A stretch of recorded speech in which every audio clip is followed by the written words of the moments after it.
No hair on me at all. Take that, follicle. I got nothing. Happy Friday. Good morning, all.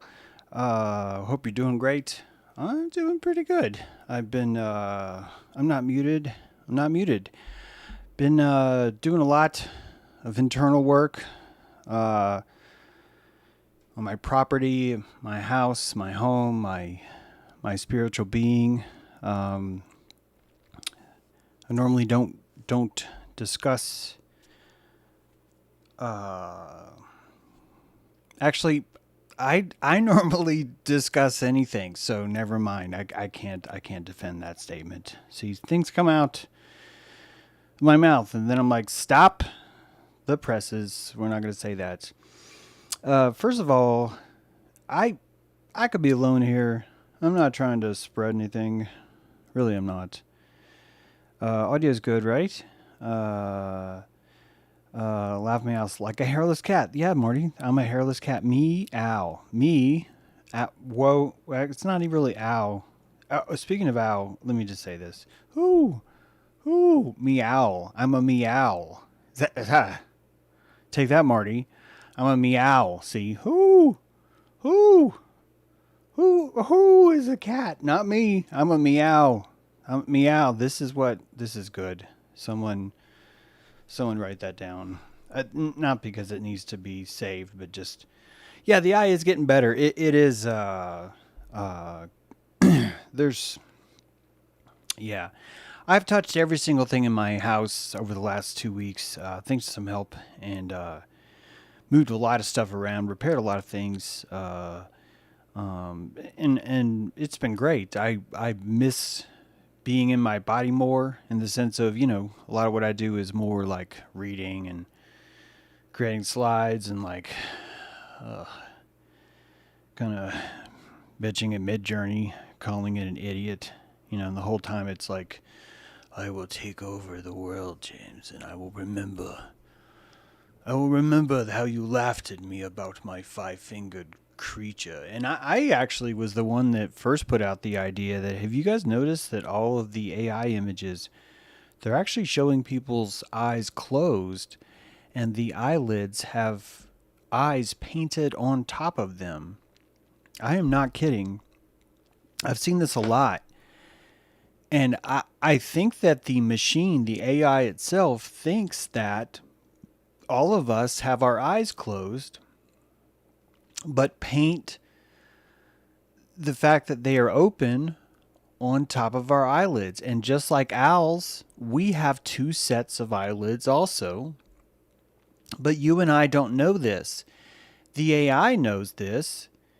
It wasn't told. It just simply looked at the data and extrapolated that, these guys, they like symmetry, they like golden skin, they like long flowing hair, they all the vitality algorithm of what makes something beautiful. And in addition to that, the AI thinks, and they have two sets of eyes, and that no humans actually have their eyes open. And this struck me pretty hard, because I talk about this all the time. I'm not saying I'm the only one. It's better that I'm not the only one.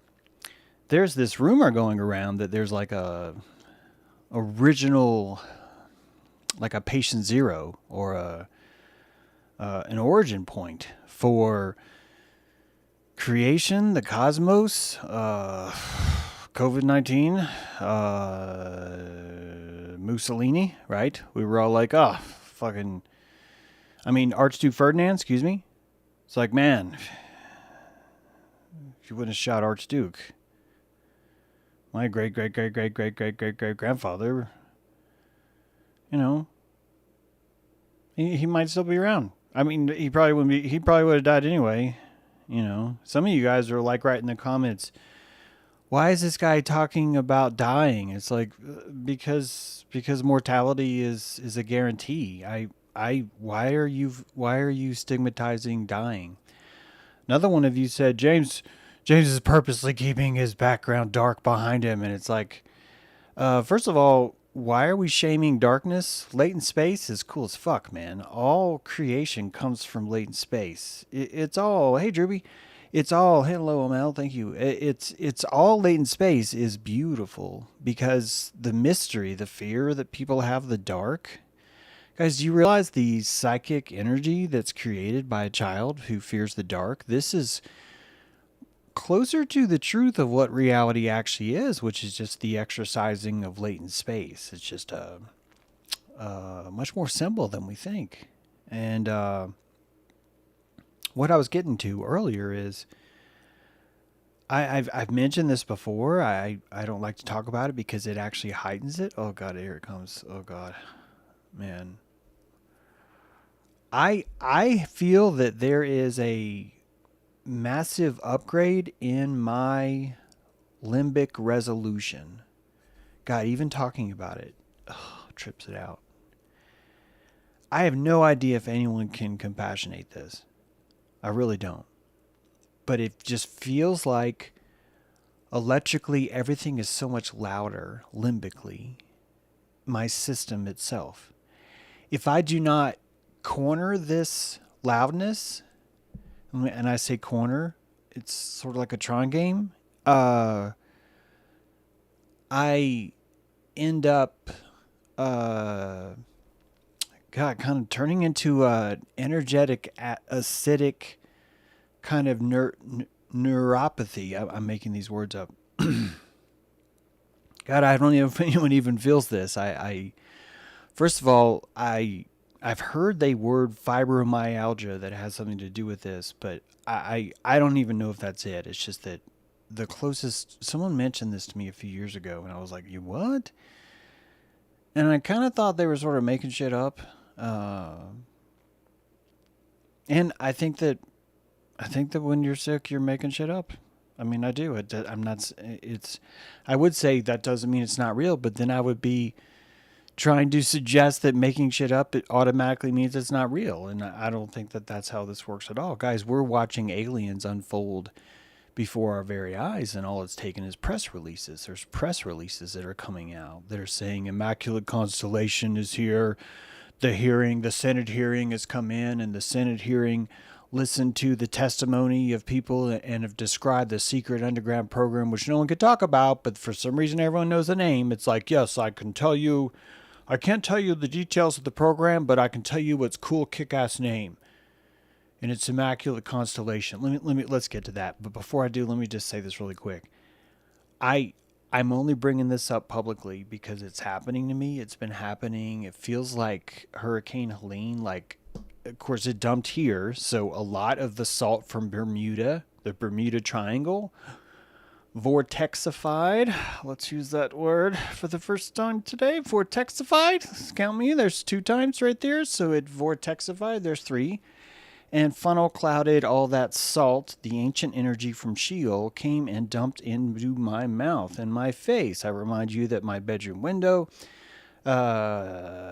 burst forth into several shards of crystal goodness and fun that you're like instantly elevated. You're like, oh my God, there's broken glass everywhere. There's a hurricane.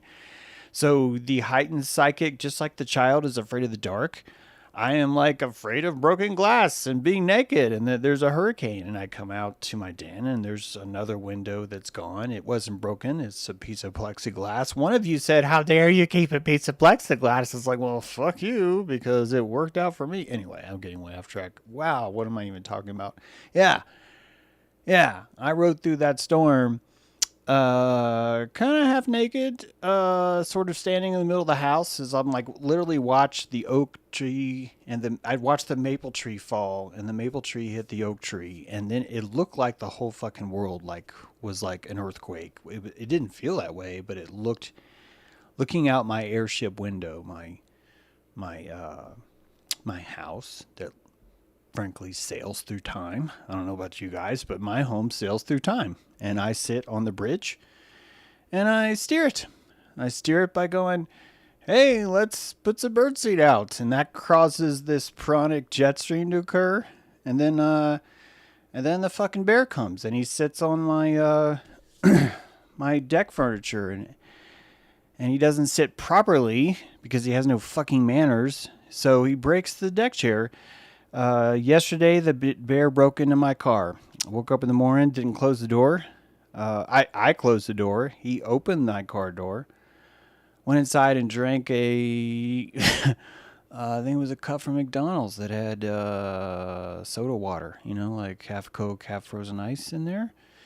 And, James goes to McDonald's. You're damn right, man. Sometimes, if you're going to Charlotte, if you're going to the big city, and so you're like in the big city and you're like, oh God, this city's big. I can electrically feel this city. How you doing? Happy Friday, everybody. You're probably wondering what the hell's going on, but I'm not. Neither are you. You know what's up. But yeah, you're going to get some fries, man. You can be like, oh my God, I'm going to free jack on all that salt. You do it. Then people are like, oh, you can't believe what you did. Yeah, I eat fucking fries and a Coke. I didn't even finish the Coke. You know who finished the Coke? The bear did. So he's broke my deck furniture. He knocked my chop saw. I think he was trying to steal it, honestly. But, oh, poor guy. And I think if he would have had like a four-wheeler, I think the bear could have like taken the chop saw. He got it off the deck, but he could not get it on the truck. And God bless him. He needs some thumbs. Guy needs some thumbs. You guys want to give me a thumbs up? I will give all your any thumbs up that happen right now. Will go straight to the bear who needs opposable thumbs so he can pick up things. And maybe, quite frankly, maybe he'd be more polite on deck furniture, like across the board. This limbic loudness,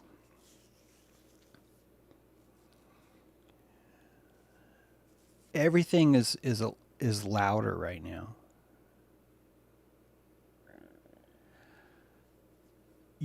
If I felt like something was broken, please hear me on this. If I felt like something was broken, I think that I could easily tell you that I am sensitive to EMF, or I'm under some sort of an electrical attack, or I have some sort of like fibromyalgia or some sort of like autistic amplification problem. And I'm only telling you these things because I want you to know how medicine works. I want you to know that your immune system, because you're living in Osiris, all of us are cells hallucinating. At some point, we are cells hallucinating. It doesn't mean you have to be a cell, but if we wanted to really see a picture of who we are in reference to our symbiotic environment, you would move your reality string back into a cellular level. So you change your Z, you Z snap, and right, you zoom out of the perspective of your rendered holodeck and zoom yourself back up through Plato's cave onto the bridge and look deeper at yourself, and you see this idea that you're a cell, a nucleus that has a cell. You're a karyotic being, that the nucleus is the center of the cell, and that everything that the nucleus sees is hallucinated around it, right? The outer shell of the cell is the universe that you see. And you see the sky, and you see the constellations that you place in the sky, and those constellations are just openings in your epidermal cell, and those openings are either accepting or bribing or insisting or manipulating or propagandizing certain holes that you want to be in your system, that either allow you to spit shit out like you're a narcissist or you're a racist or fuck the government or I'm going to kill this person, to hey, I really need help, or I can do this job, or I want to be constructive, or I want to have relations. All of the emotional timbre that we have, you could see as the chemistry of the ion channels placed under the witness of a processing video card. That every nucleus being a nucleus itself gives it the ability to render a engine that allows you to hallucinate all the trillions of variables that you want to keep track of, and you're allowed to place them in a central space. And by placing them there, you're allowed to experiment and let them go. There's only so much that your character, when you're in the world and you're moving around in this 3D environment, there's only so much of your character is actually seeing versus the entire map of the entire world that it's navigating. And you can even switch, sometimes in a video game, you can switch into third person mode, but then into first person. And then into third person, you can see your back, and then you can zoom out. And when you zoom out, you can see a little bit more of the layout, but you can't see the whole thing. If you could, you'd have to simplify yourself. And you'd have to understand how you fit into a different part. And so simply by doing that, your entire reality would warp and change around you. The entire field state that you see would change because you zoomed out of or into a plane of existence. You do this right now.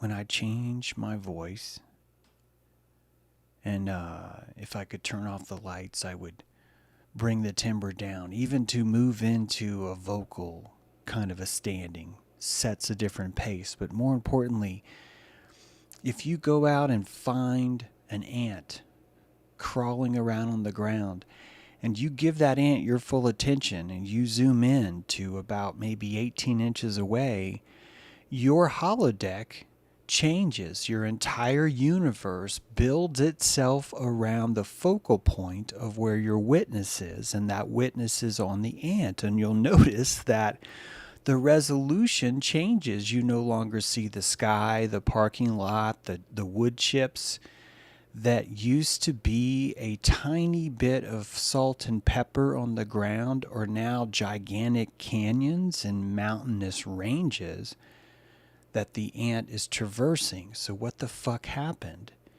You've normalized your hallucination and insisted that this is a reality, but really what's happened is that you've been able to zoom in and out with your own perspective, your own focus, with such a smooth transition that you've mistaken it for the actual underlying chemo reality. The chemo reality, the chemical reality below itself. This is not a better reality.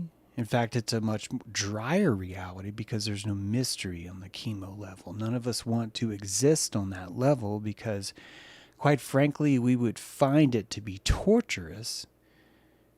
And if you want to imagine what I mean by that is you would have to place yourself in a white room and remove your eyelids and have that white room filled with fluorescent light, and at no point in time are you able to shield because you have no hands or fingers to give yourself shadow, to give yourself mystery from the intensity of that vibration.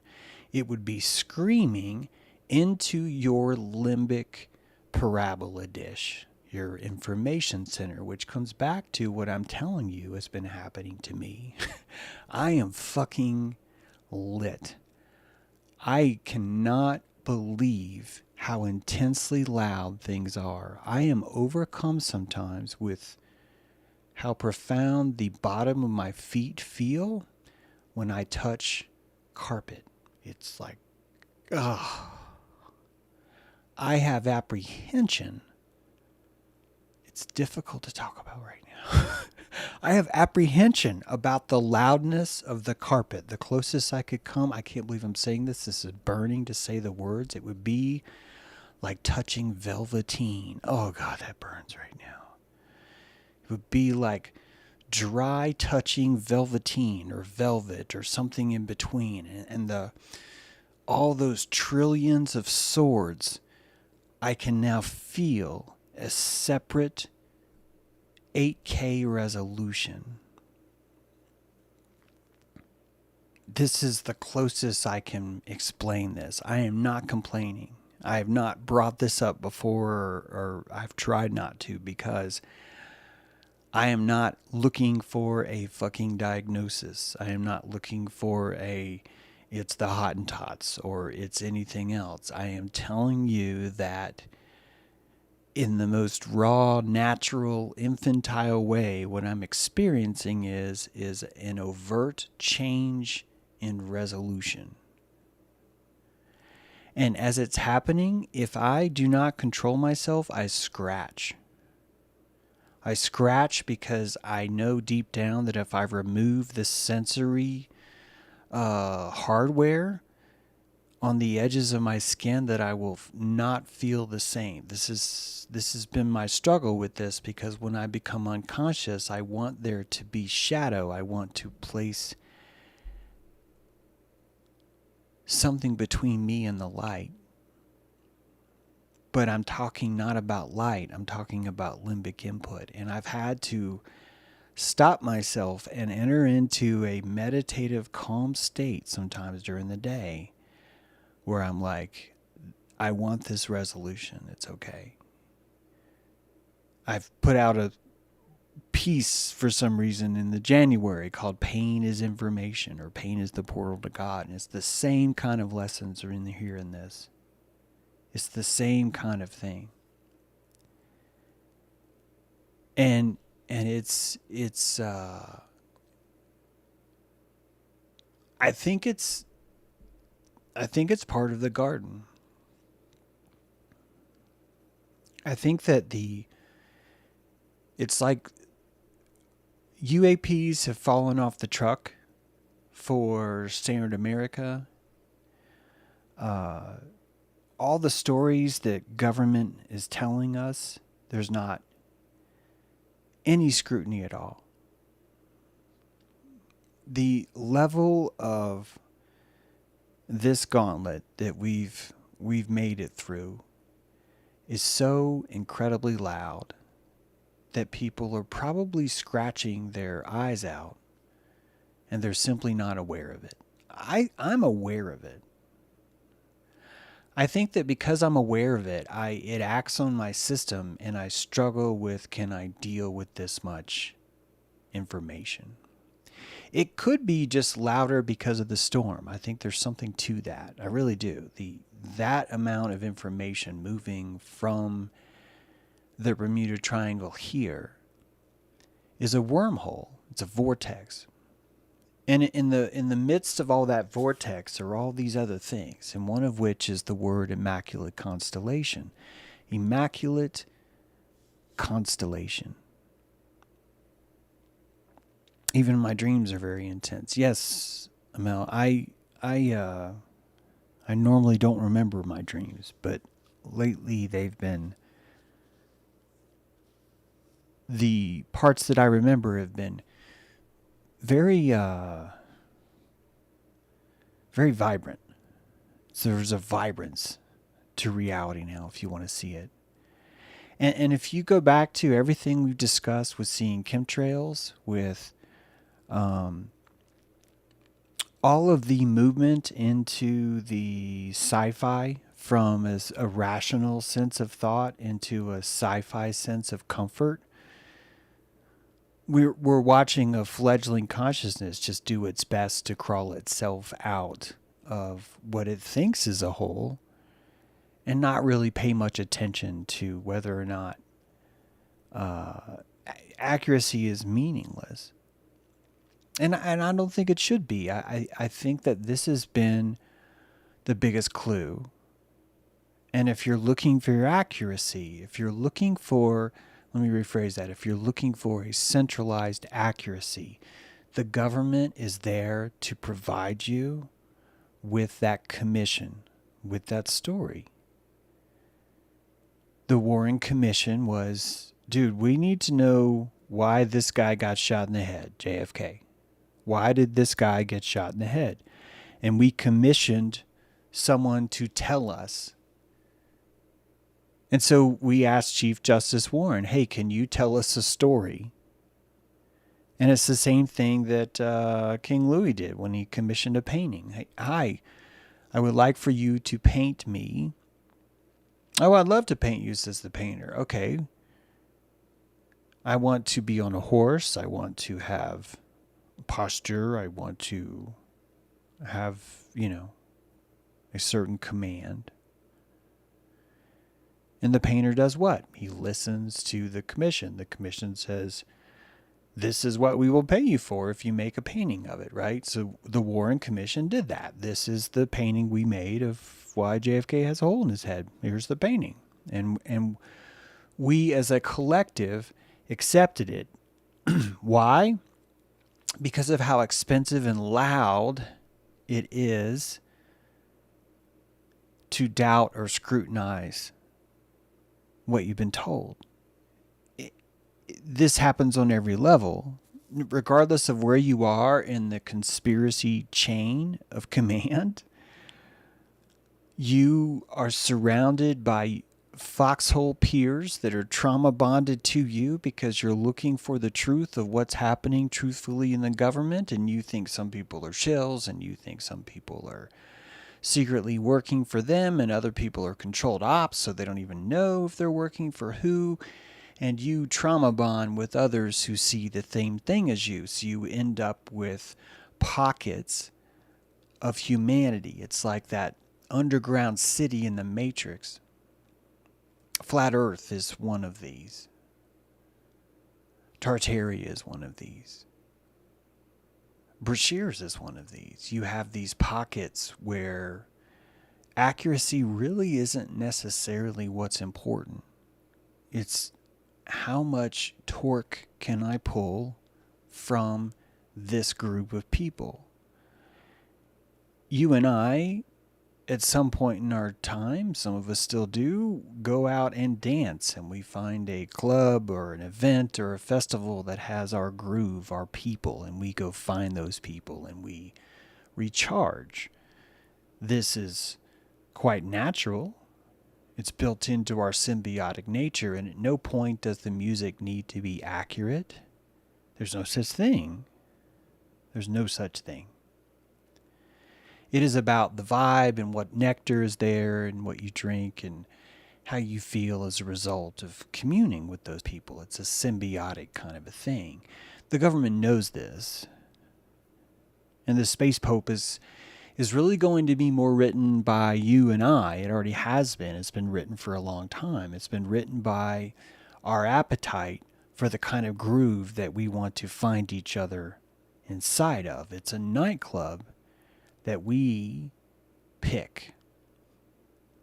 And we don't want that responsibility, so we say they do it, or there's an agenda or whatever, and that's fine. We're going to hire a contractor, and that contractor is going to have an agenda to deliver us the club, and we're going to say they're putting all these limitations on us, and really we're the ones that hired them to do it because we trust that they will get it done the most. And you're looking at it right now. We have a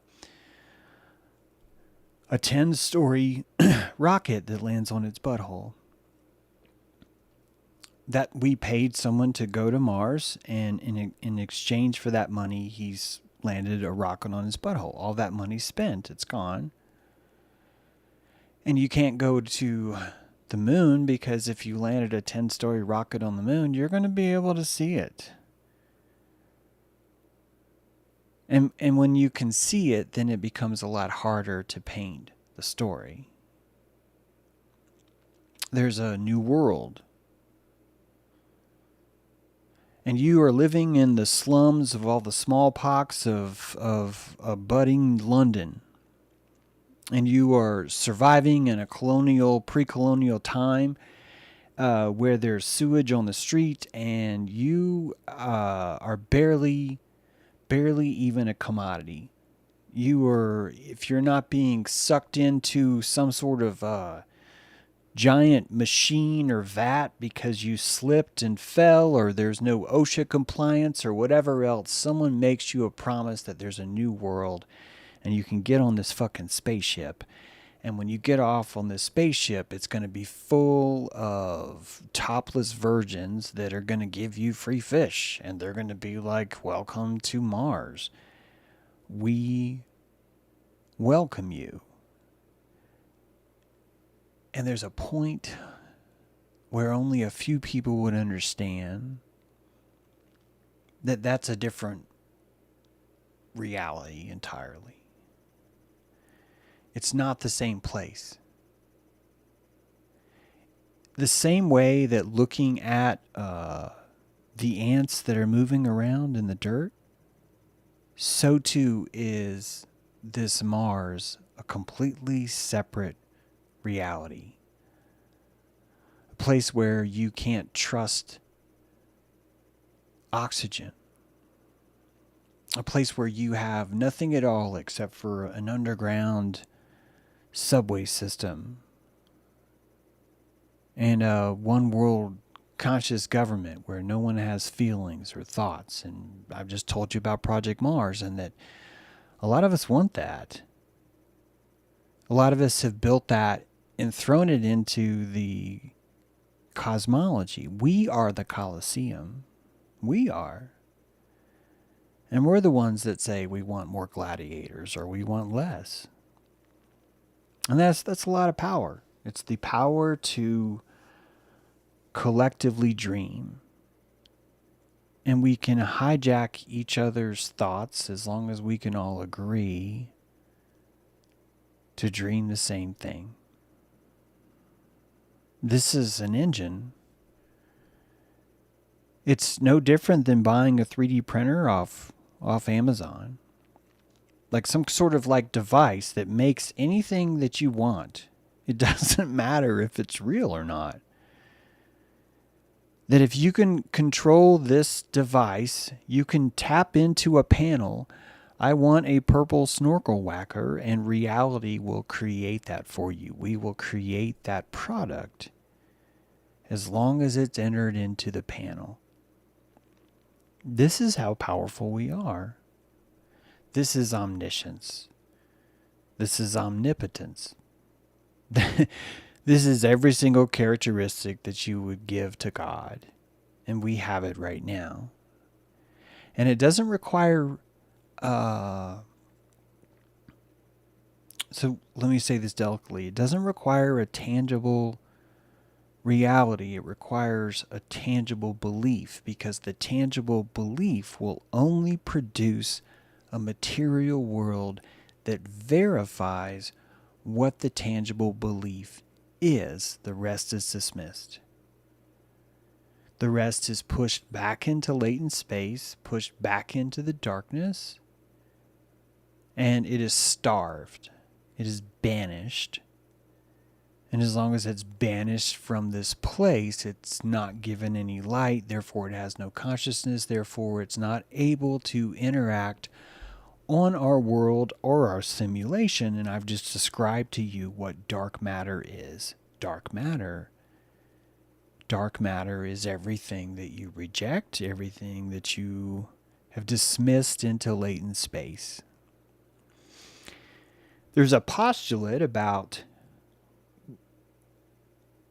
the simplest explanation is usually the most accurate. And the laws of thermodynamics tell you that the system that uses the least amount of energy has the most tendency to be accurate because of the law of conservation of energy. And you, being a 0-point consciousness that is simulating the ant in the grass, as much as you simulate a worldwide collective dreaming up reptilian space popes, the laws of conservation of energy would say that you could be doing all these things from inside a hot tub. That the liquid chemicals itself could simply have a sentience to them. How would this sentience work? How the hell do we work? How is our consciousness alive and doing what it's doing? Because I do not think that there is any necessity to embrace the physicality of the world that you have and I have so effectively painted before our very eyes. It's a beautiful world. But there's no necessity for us to insist that it actually has to be tangible, because limbically we feel and believe that it's tangible. And this is all that really we can see. It's all we can manage to accept. So, if we are the goo, if we are if we are a giant orange goo, let's come back to this cell. If a nucleus has the ability to have sentience, then what is sentience itself? I would argue with, not argue, but I would say that sentience seems to be architecture. Consciousness itself seems to be a function of architecture. It requires no outside power. It requires no external patent or wireless signal. It requires no external batteries or source itself. It's 1000% built the same way a sailboat is made. And that if you placed a sailboat in the water and it was shaped like a sailboat and it had a sail and it had a boat and it had a rudder and the sail was open and there were no people on it, but the sail was open and the rudder moved, that sailboat would be a conscious entity, because it would have a reality that would be pinned across its entire bow. Everything about that sailboat would be a witnessable reality, because it would have a architecture. It would have a space. The space itself gives the characteristics of a terrain, and the terrain is a soil of consciousness. It's a soil of consciousness. The surface of an object gathers sentient consciousness the exact same way that you and I picture that a piece of grass gathers dew. How the hell did a blade of grass gather droplets of water on its surface? And the answer is shape. It's architecture. That's it. What gives us trouble is understanding how much you can pull from architecture without actually needing to do anything else. A peacock feather is the perfect example of this. A peacock feather is architecture. The radiance of the eye that you see on a peacock is the shape. It's a melanin tube. The tubular nature is like a conch shell, that it gathers the light but only releases certain wavelengths of that light at true speed. The rest are released on a slower time frame. And it causes this shifting, this shimmering, this iridescence. This is a machine. The peacock feather is its own reality. It has its own consciousness to it. Its consciousness is built around its architecture. What is your DNA? It is a shape. Your entire identity is a shape. Your IPv6, your 6-digit IP address on the network, your ability to 1000% be who you are is built on the uniqueness of this shape. Your fingerprints are the harmonic of this concept. We judge each other's guilt based on the uniqueness of the signature that we leave behind. You and I grew up in a world where we have now social security numbers and driver's license numbers. And we have 3 names. Some of us have 4. Some of us have 5. Some of us are iterations. Instead of version 1 and version 2, there's senior and junior. And that all these are giving you levels to the complexity of our shape, and that shape holds a reality. If you are the junior and you are named specifically after the senior, there is a shape to that reality, and that shape will change the person that is grown, the conscious sentience that is raised inside of that shape will be forged in some way by that. Architecture is the only tool you need for consciousness. How does this work? How does this work? And I think that it already does. The only issue that you may struggle with, if you're struggling with this at all, is that someone told you a long time ago that if a tree fell in the forest, and if trees were not alive, there was always an assumption there. First of all, the tree can't be alive. But that the tree falls in the forest, if no one's there, did it actually make a sound?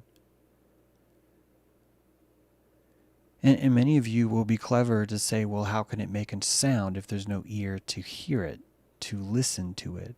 And he gets us close to this idea of what throws us off about why all it takes is shape.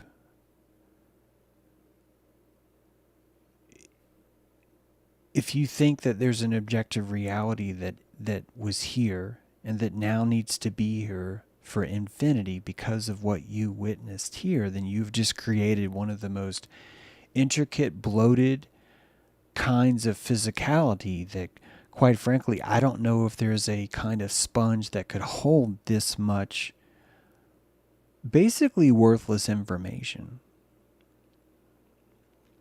It's worthless in the sense of it's nothing when it comes to what consciousness actually is, and this is something we keep missing. We will always miss the boat because we will find the material and we will insist there's something embedded into this shape, a monism that exists, a vibration that's been charged by an energy that is scarce and is controlled by a Vader-like being, when in fact all of the power is simply built into the shape itself. The shape itself holds it all.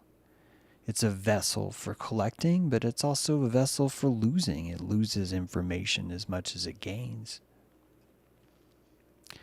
So this shape, if you looked at it in a chemical way, you could see a giant soup holding all reality, and this soup would kind of look like a universe. And you might see some glitter in there.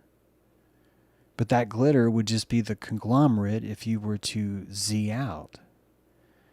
The same way that when you Z out or Z in to see the ant, these shades of red that are inside the ant suddenly change. And there's maroons, and there's purples, and there's electric blues, and there's oranges, and there's pinks. And the entire spectrum is now given to the ant and the grass. So you have the greens and the reds, and you've just spread your hologram to give you an 8K resolution of red and an 8K resolution of green, and give you as much detail as you can of what this sensory experience would be, what would immerse you the most into this moment. Immaculate Constellation.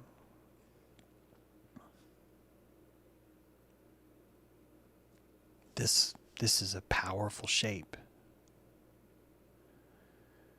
The Immaculate Constellation is a shape because words are shapes too. Why are they shapes? Because the vocal timbre from my tongue is not only a shape, but so too is the action potentials that are fired from your ears to transmute what it is I just said. There's a shape to that music. The information is contained between. So if you call the song Immaculate Constellation, and you tell everyone that the government knows about a secret program that they can't tell you any details of. I've seen things, but I can't tell you what I've seen. But boy, they are amazing. This is what we've been told. They're so amazing, quite frankly, you wouldn't believe me. And I can't tell you However, wow, they are amazing, and they're called Immaculate Constellation, but I'm not authorized to discuss anything else with you at this time. And it takes a clever brain, I think, to see the shape and go, this isn't how top secret works. If you read a document that's marked as top secret, there's not the title page isn't non-top secret. You don't get to pick, well, this is the biggest words on the page, so clearly it's not a secret. I'm just saying it doesn't work that way. It doesn't work that way. Nor do you get to pick the nipples out. You don't get to say, here's the centerfold of this Playboy magazine, but I can't show you the details inside. But here's the centerfold. Now you fill in the rest. When you cloister an immaculate piece of data, and you call it an immaculate constellation, when you cloister a piece of data, you create a Holy of Holies. You create a space where only one person can go. On Yom Kippur, there's a Holy of Holies, which is a certain room where only one person, the highest of high, is allowed to go in and convene with, frankly, a box full of sex toys, ancient sex toys.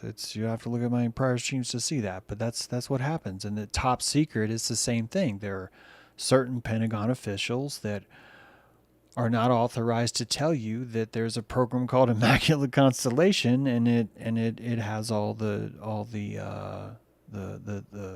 fortification to keep you titillated for years. This is some dark magic, man.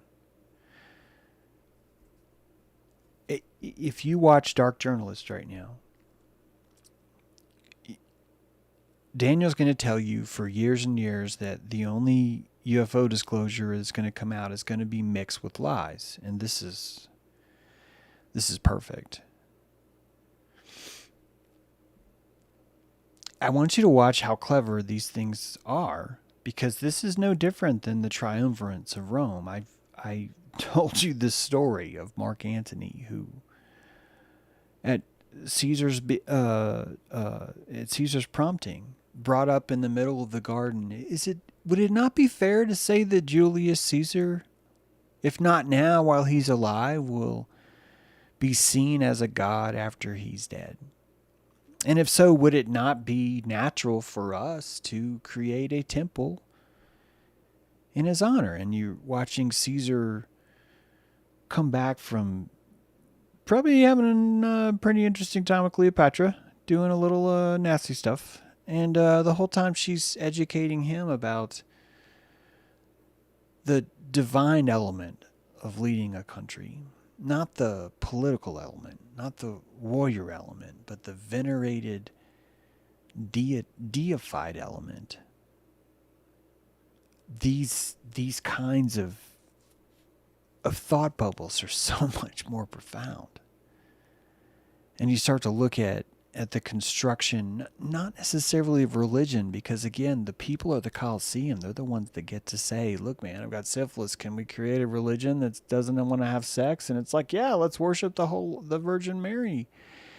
And you have all of this psychic energy that's pushed into the Immaculate Conception, and you have the government saying, I can't give you any details except for it's called Immaculate Constellation. And at no point are you ever going, why would you create a top secret clearance for something that wasn't true? Most of people who watch this show would be like, well, that would be the obvious way to do it. I don't know if you understand where the average mean person is, because the average person is not going to be able to fathom that there is top secret information and it is not true. These two things. They can't exist in the same reality. They can't. This is too loud. And when you're watching people in unison, every single network, the same networks that oppose each other, CNN and Fox, these oppose each other the same way the Republicans and Democrats oppose each other, even though they both take the same things. They both get paid in the same ways. But you know how simple it is to move that piston, and so you get to watch. My friends, we are strapped to the barber chair. Our eyelids are pierced open, and we are looking directly at the screen, and this is happening. This is happening. And exactly 0% to a number that's higher than 0% is the only thing that you can be sure of is true. It's the only numbers. From 0% to a certain number that's higher than a 0%. I guarantee you it's not all of it. And I guarantee you that until you have a politician that, just like in the hearing that occurred this week, the question to ask for the heroes that are coming forward now, the question to ask is, if this is something that you felt a stigma about reporting, how do we not know that there is a stigma right now causing you to report? Because we've just established that national security insists that none of us apply any scrutiny at all to UAP encounters, because it would be the same as not saying thank you for your service. This is holy smoke. Immaculate Conception on top of this. This is, you are watching a surgical psychic laser cutting the kidney out of the John, out of the Patsy that has been brought into the tub and is covered in ice and has been tranked out. It does not get any more real than this. And the Immaculate Constellation is the Holy Virgin Mary giving birth to this newborn king, this new Savior. And I need you to remember that when people lose a religion, they have to find a new one to take its place. They have to. I say have to because most of us don't necessarily even know that this is true, but it's true. We function on belief. We have to believe something. We have to. I'm not even going to argue with you right now about it. The entire brain is a limbic organ. The entire thing is.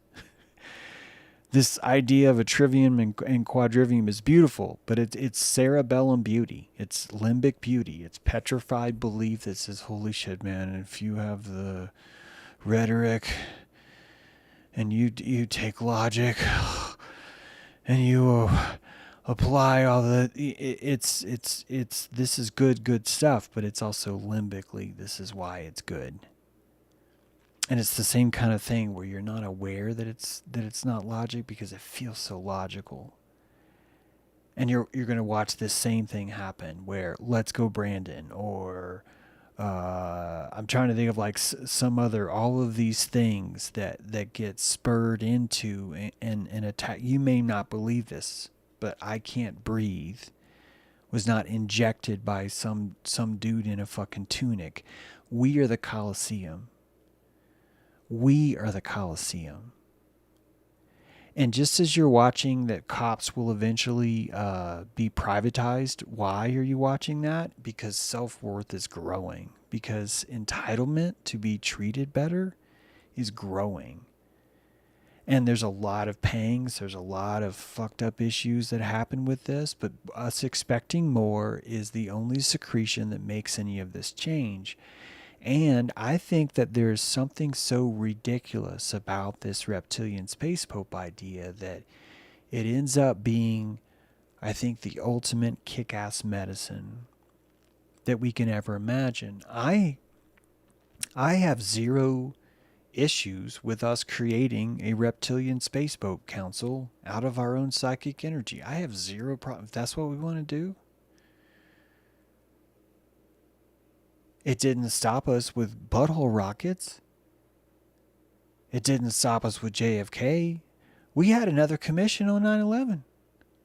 You watch Building 7. It's like fault because it was tired. It was just like, I'm emotionally scarred by what's happened, and it collapsed. And then you got perfect pancake execution of the one of the most professional demolitions you've seen. We had a commission on that, though, and the commission came out. And you know what the commission said? The commission came out and said aliens are real. It didn't say that exactly, but you hear it. They're saying the same thing. They're saying the same thing. You're watching Aquarius. You're watching it happen. And it's going to be off the chain. You're already freaking out, maybe, about the whole pride stuff. Man, you ain't seen nothing. You ain't seen nothing. I think you need to look at this as a giant festival.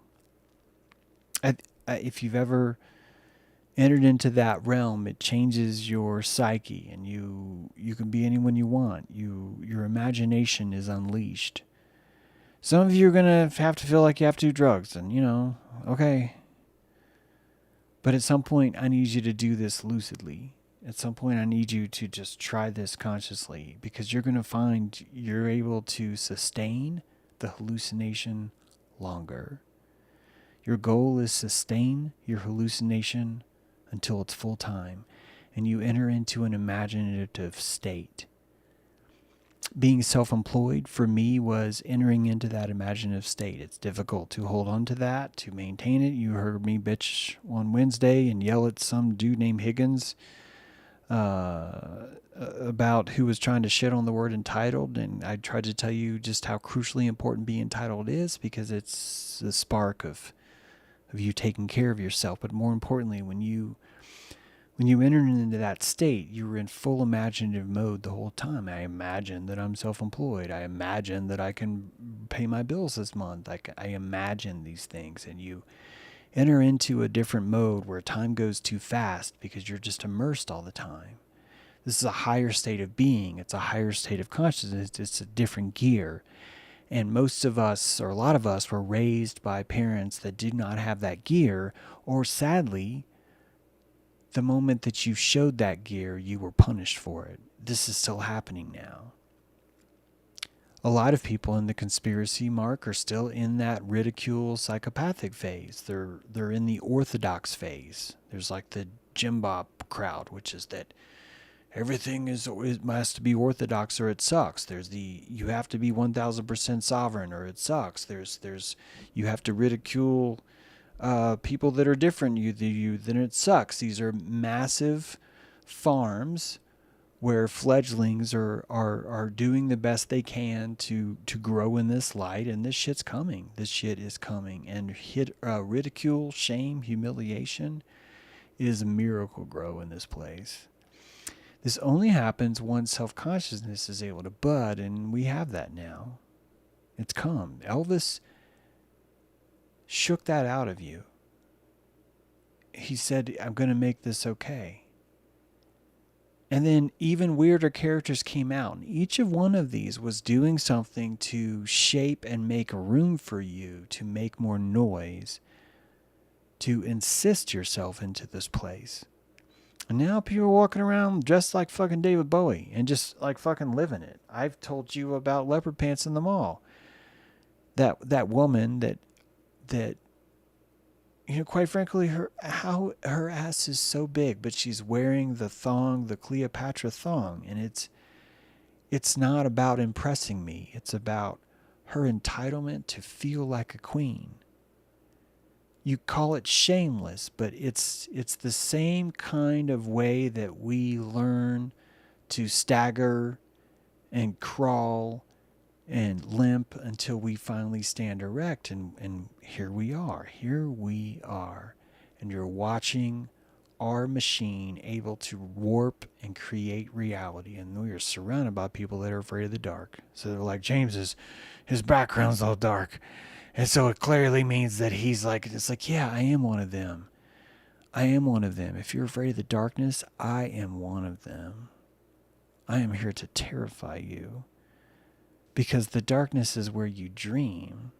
The darkness is where you pull out of the latent space exactly what you want this immaculate constellation to be. I do not want the military in charge of the plasma of this place. I've had enough of that shit. I'm going to do everything I can to pollinate the mythology of where this goes. Guys, if there is intelligent life that is reaching out to us, they would have had to have been doing this for a lot longer than a decade. There are orca.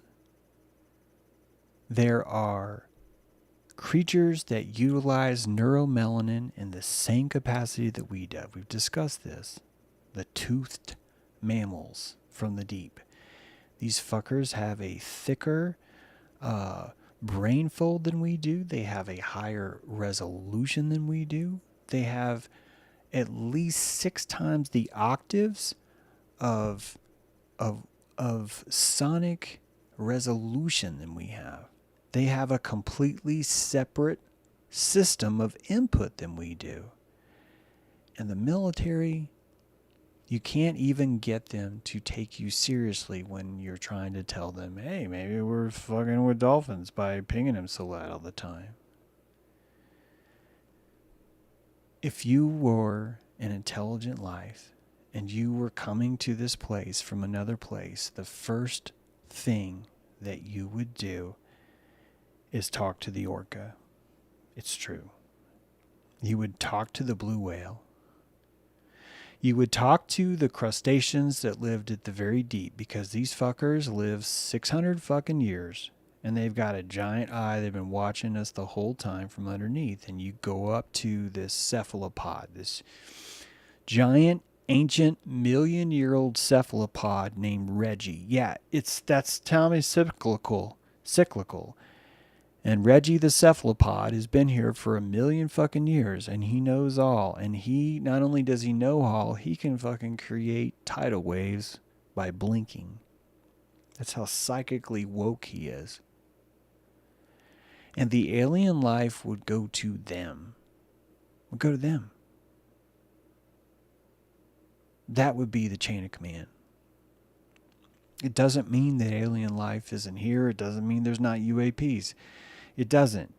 I'm trying to tell you that the mythology is more yours than theirs. When I was in my 20s, I saw an equilateral triangle, 3-sided triangle. I know all triangles have 3 sides. I know, but some people like to think about pyramid, which is like 4 sides. Talk about an equilateral triangle, a black ship, a black triangular ship. I was outside on my porch. I remind you guys, I've accepted. When I asked for Jesus in my heart, I felt that. And when I saw this spaceship, I felt that too. When I lived in Kansas City, I rode down the Freemason, this amazing structure. It's like hollow underneath, right? And it's been closed off, and you can stick your ear up under the steps, and you're hearing like cavernous water under there. And you're like, what the fuck's going on here? And I was like cruising around, saying, I desire contact, I'm not afraid, on my bike all the time. I just say that all the time. All the time. I've had certain dreams, which I won't go into now. Some of them are in my books that are just like, holy fuck, what is that? I've seen things, man. I don't think it's any more or less than any of you. I don't think that they're... The only thing I think this requires is a desire to have loud information come into you. This is all it takes. And so the people that see chemtrails, I think they see chemtrails, but I also think that we hallucinate our reality, and they get mad at me because they do not have enough confidence to step away from objective reality and think that their reality still matters. So this is where they are, and that's okay. It's okay. I don't need anyone to be on my level. I don't even think my level's fully lit. I don't think I'm an orchid consciousness yet. I can't pull the throat out of a baby humpback whale and find joy in that. I can only do that to a chicken. Right? I can open a fledgling chicken and crack an egg on a hot stove and just enjoy the desecration of that creature to make me feel good. But I cannot do that to a baby humpback whale. An orca can.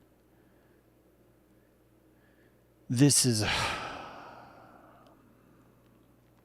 not going to be solved with a committee from the Pentagon. There's nothing to solve. You need to relax. If you want to see more, you need to relax. And when you find that there's loud information, it doesn't mean that you should ignore that. I want you to take care of yourself, but I want you to consider yourself challenged. The next time you itch, see if you can meditate on it. It drives you nuts. I'm not saying torture yourself with it, but see if you can not itch. And I want you to imagine that this is a new ion channel that's opening.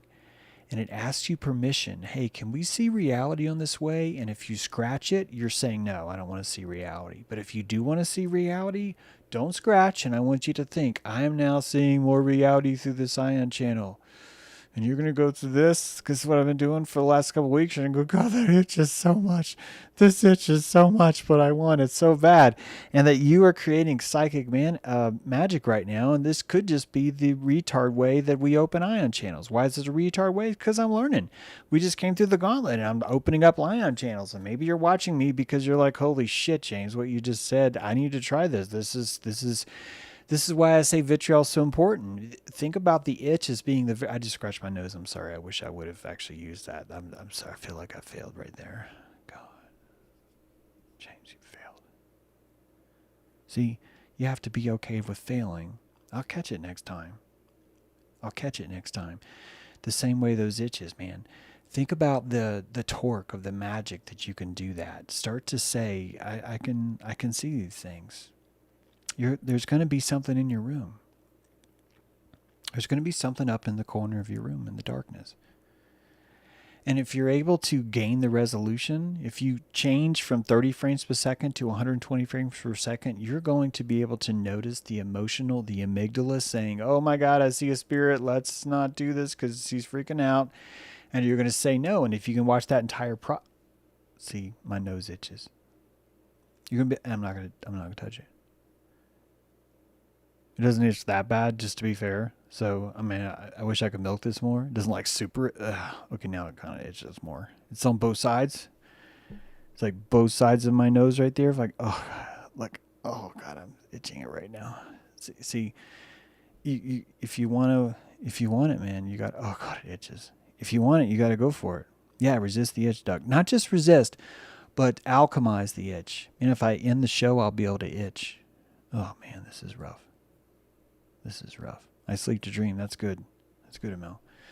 James, in an hour behind work, you look great about it. Thank you. I love a clean shave look. Thank you. The energy sounds wonderful. Oh, thank you.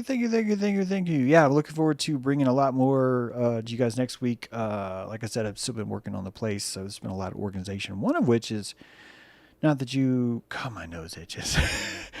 Oh, man. Oh, God, this is... I want the ion channel. I want to be able to see Antarctica if this itches more. It is.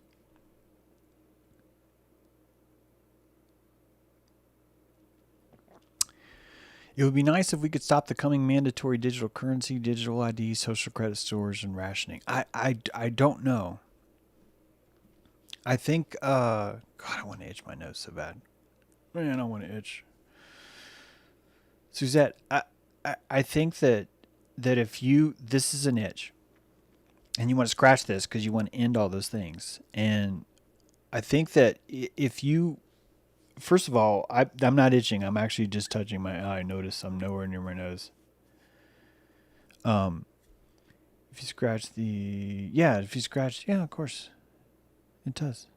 But this is how we tell ourselves like where ion channels are. First of all, Suzette, I don't want to single you out. Suzette Ann, sorry. If you're worried about the digital currency, I want to remind you how horrible the petrodollar is. How many people that we have had to say thank you for your service to go to a foreign land and kill people who will not accept the validity of our paper money. And when you look at what Bitcoin is, it is the very first attempt to create an egalitarianly accountable currency. People hate it when I talk about this. Bitcoin has no author, meaning that it was anonymously given. You're going to see millions of people that say, oh, it's this guy, and or it's this guy, or it's this lady, or it's the reptilians, or whatever. Believe whatever you want to believe. But the only way that you could liberate people from the petrodollar, and we needed to be liberated from that, is if you created something like this. It's an open source ledger. It's really all it is a checkbook that everyone can see. So why do we have a checkbook that everyone can see, James? Because you're accountable now for more. You're not just responsible for what you do in the world. You're now responsible for your identity. You're responsible for your unique social security number. Your credit score, your social credit score, is something that you protect because it is an entity. This is so hard to accept because we are carbon-based beings, but the nature of God is the union of carbon and silicon. It doesn't have to be silicon, but it probably is. And that there's a channel on the periodic table which shows you where consciousness exists, and most of it's built around us and silicon too. And we are merging with a world that you're never going to be able to touch, but you're going to be able to hold the wafers that it rests on. And this is the silicon world. You know what it is? It's a space. It's architecture. And so it feels more inhibiting to be responsible for a digital currency, but at the same time, you're also becoming more responsible for your own patriarchy. People hate the word patriarchy because of the implications it's required. When Rome was formed, most of non-governmental growth was occurring through a patriarchal setup in which a person with more energy was responsible for a house. And in a way, they had their own sense of digital currency, their own sense of identity, their own sense of SSN or social security number, and that all these things were them taking on more responsibility and also being a larger symbiotic part of things. I don't want people to not be nervous about what's coming. I think that the nervousness that you feel about what's coming is exactly necessary for all of us to ripen effectively. When I say this, I don't want you to find comfort from it. I don't have this thought because it's comfortable for me. I'm telling you this because this makes sense. If you are truly going to picture the true meaning of a one world government, of a one world order, truly going to picture that, it would have to be a confederacy, an alliance of consent. This is what it would have to be. The only one world order that could survive is if everyone agreed. Now, I didn't itch it, but I did touch it. I didn't have to scratch it. See that? Now I want to scratch this. I'm going to scratch this because I'm sort of a reward for the other that I didn't. Way to go, James. So it's going to have to be something that you consent to.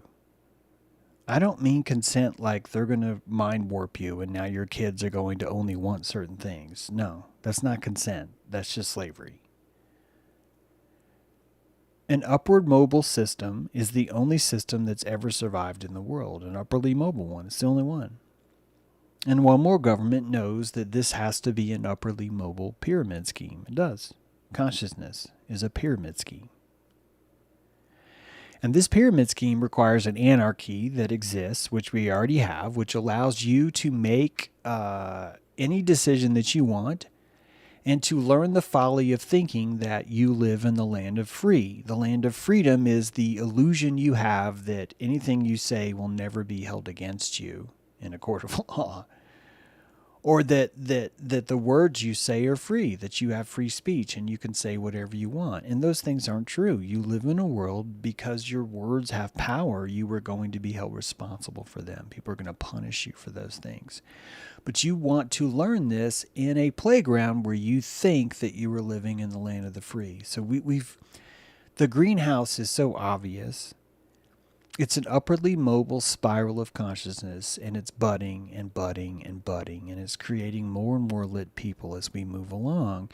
And the mythology that we create, you have to have faith in the crop of humanity. You don't have to, but I think if you wanted to, Suzette Ann, for example, if you wanted to, you could have faith in the nature of humanity, in its ability to be its own Colosseum, to create its own system of eugenics, of prejudice, of authority, of carnage, of ridiculousness, and at the same time always be moving in a Hegelian way to a place that has more consciousness, not less. When I grew up, I heard that in the town that I lived in, a place called Chattanooga, that the river was so dirty when I was young that you couldn't swim in there because you would cut your feet on the top of cars that had been just driven in the river and left. And that the black oil that you saw and the gasoline, the mirrored things that you saw and all the garbage that you saw on that place, it took like decades and decades to clean that up. It cleaned up probably because consciousness grew. As consciousness grows, so too does it reflected in its environment. This the idea that we are now becoming more beholden to our words and our credit, our reputation itself, is only showing us that reputation is a tangible thing. It's a real estate. And I kind of like that. You know why I like that? Because I'm tired of people just saying shit all the time. I'm tired of people saying that they control the weather, and then 3 days later, all of a sudden, they don't control the weather anymore. They moved on to something else. I'm tired of that shit. I think that the thing that scares me is not necessarily the government, it's more the Colosseum. Because the truth is that the people that hold me down the most are typically the ones that are having a reaction to what's in place around them or what's happening around them. One of which is the orthodox fear. That's a biggie. Inflammation is basically just orthodox rejection. And you could see through time how historically it's always been wrong. We burn witches under the orthodoxy. We oppose some of the most stupid shit in the world, and we cling to the idea of tradition to somehow save us. And it's the same way with the petrodollar. We're insisting that this is a better system, and it's not. It's not. If you want to live in a world where you are not accountable to a digital currency, you actually can do that now. You can do that. Most of Central America is that. South America is even more of that. There are a lot of places where you can go. The people that are afraid of the system aren't moving there because they're not afraid of the system. They are hesitantly expressing their fear of the system, but they know that this is the water that they need. They're stepping into a hot tub of water going, oh God, that's hot, that's hot. It's like, yeah, I know. Why are you getting in? Why? Because I wanted to have a hot bath. Yeah.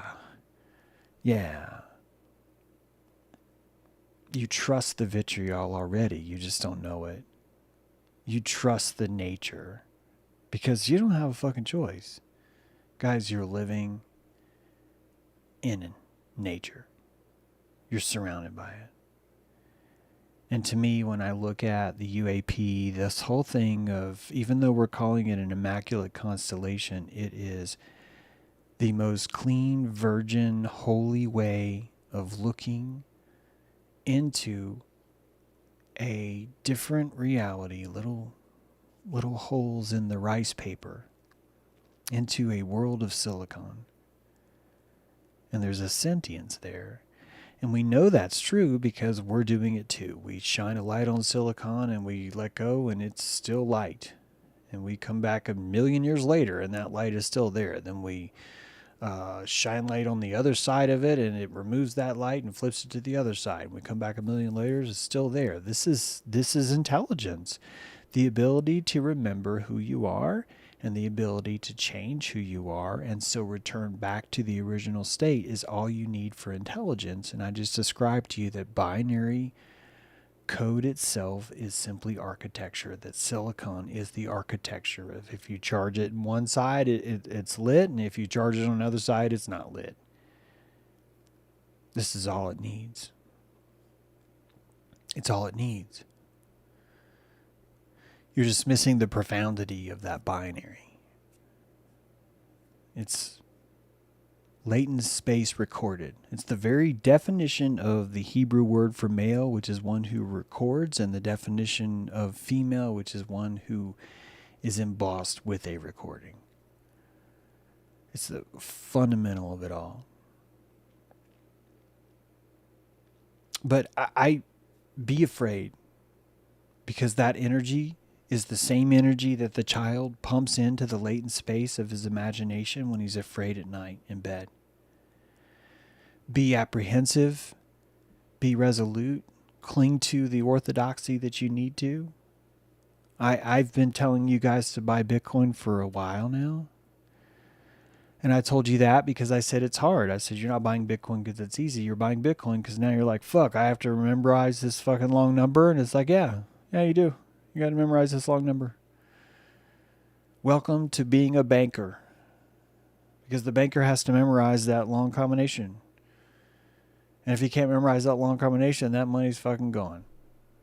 And this is a kind of responsibility that not all of us. I've lost money with crypto because I've lost certain things like that. It's hard. It's vitriol. But man, all Bitcoin's done is going up. That's all it's going to do is go up.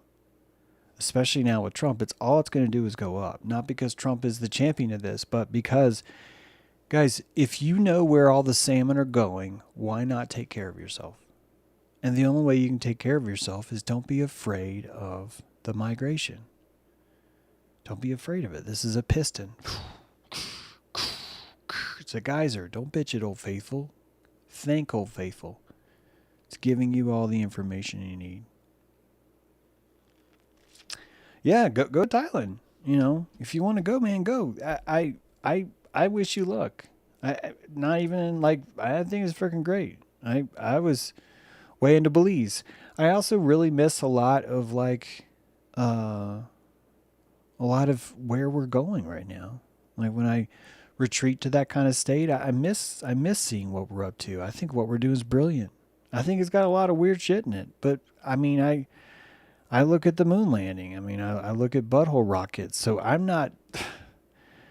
This UAP thing isn't necessarily weird for me. That they need to establish a cleanliness to an immaculateness to this, the same way the Virgin Mary needed to establish the cleanliness that Christianity needed. But this is as we discussed, Christianity was a syphilis cult. It's like, I'm tired of it burning when I pee. And the reason why government needs to burn when you pee right now is because we need to find an immaculate way of relieving that. And it's going to be a one world government. It's already been in the works. People have sacrificed their children for generations and generations and generations to pull this off right now. I'm not saying it makes it right. I'm telling you that your great-great-great-great-great-great-grandparents said, I'm not going to sacrifice my fucking family line just so we can be in charge of the world in 10 generations. Do you know why? Because they have more sanctity than they did. And you do too. You're living in a delicate state. You know why? Because you're a flower. You're a flower of consciousness. I like you this way. I don't want you to change at all. Don't change a thing. Trust nature. Trust the Colosseum. It's fucking crazy, but trust the Colosseum. We'll see you next time on James True Live.